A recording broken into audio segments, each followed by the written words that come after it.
सुमित जी करनाल से। राधे राधे महाराज जी। महाराज जी, आपने कहा था कि अगर संसार प्रिय लगे तो नाटक नहीं करना चाहिए, ब्याह कर लेना चाहिए। महाराज जी, अब ब्याह कर लिया तो अब संसार नाटक लगने लगा है। महाराज जी, फंस गया। तो नाटक ही करो ना, क्या परेशानी? पति का नाटक करने में क्या परेशानी? पति तो प्रभु है,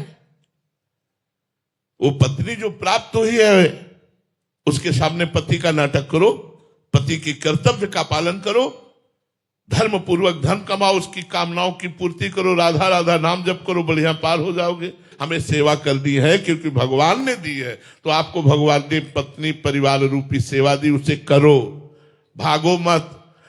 जो भगवान के द्वारा दिए हुए सेवा कर्म को, चाहे वो पदाधिकारी हो, व्यापारी हो, किसान हो, नौकरी वाला हो, ईमानदारी से अपने कर्तव्य के द्वारा धन कमाए और अपने परिवार का पोषण करे और नाम जप करे, उसे भगवत प्राप्ति हो जाएगी। विश्वास मान लो, विश्वास मान लो। उचित ब्रह्मचर्य का पालन करो और नाम जप करो, बिल्कुल भगवत प्राप्ति हो जाएगी। हमारी बात पर विश्वास करो।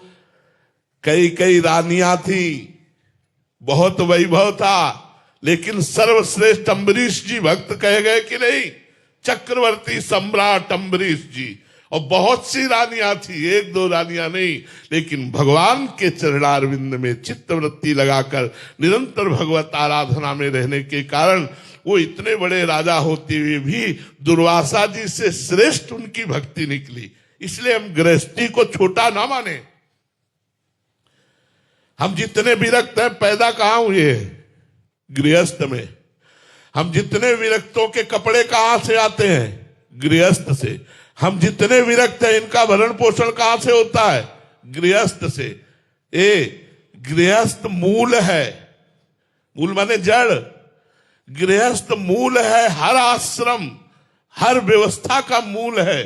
अगर हमको यज्ञ करनी है तो गृहस्थ से, भंडारा करना है तो गृहस्थ से, मंदिर बनाना है तो गृहस्थ से, हमें समाज सेवा करनी तो गृहस्थ। आप वो गृहस्थ हैं। हाँ, अब शराब की बोतल लड़ाओ, मांस खाओ, पराई बहन बिटिया की तरफ गंदी दृष्टि रखो तो नरक जाओगे, चाहे जो कोई हो। गंदे आचरण करोगे तो नरक की प्राप्ति होगी, दुर्गति की प्राप्ति होगी। यदि सतधर्म के द्वारा कमाए हुए धन से समाज सेवा, परिवार सेवा कर रहे और नाम जप कर रहे हो, तो आपको निश्चित, जैसे एक विरक्त को भगवत प्राप्ति होती है, वैसे आप गृहस्थ को भगवत प्राप्ति होगी। आप चिंता ना करें, आपको आनंद पूर्वक जिए, मौज मस्ती से जिए, पर गंदे आचरण न करें, पाप आचरण न करें, नाम न छोड़े, धर्म पूर्वक रहे। सुबोध जी मिथिला से। राधे राधे महाराज जी। महाराज जी, वास्तव में गुरु और भगवान में क्या भेद है? भेद होते हुए भी अभेद है और अभेद होते हुए भी भेद है। भेद होते हुए गुरु पार्थिव पांच भौतिक शरीर में विराजमान है, ये भेद है। भगवान का शरीर चिदानंदमय होता है और गुरु का जो प्रगट शरीर होता है वो पांच भौतिक होता है, ये भेद है। तत्व में जो भगवान है वही गुरुदेव है। गुरु साक्षात परब्रह्म तस्मै श्री गुरुवे नमः। भगवान का देह प्रकृति को अधीन करके प्रकट होता है और गुरु का देह प्रकृति के अधीन होता है। भगवान कर्म बंधन मुक्त प्रकट होते हैं और गुरुदेव का शरीर कर्म बंधन युक्त होता है, क्योंकि किडनी फेल हो गई, कैंसर हो गया, ये सब कर्म बंधनों का ही तो है। तो अभेद होते हुए भेद शरीर को लेकर और भेद होते हुए भी अभेद तत्व को लेकर।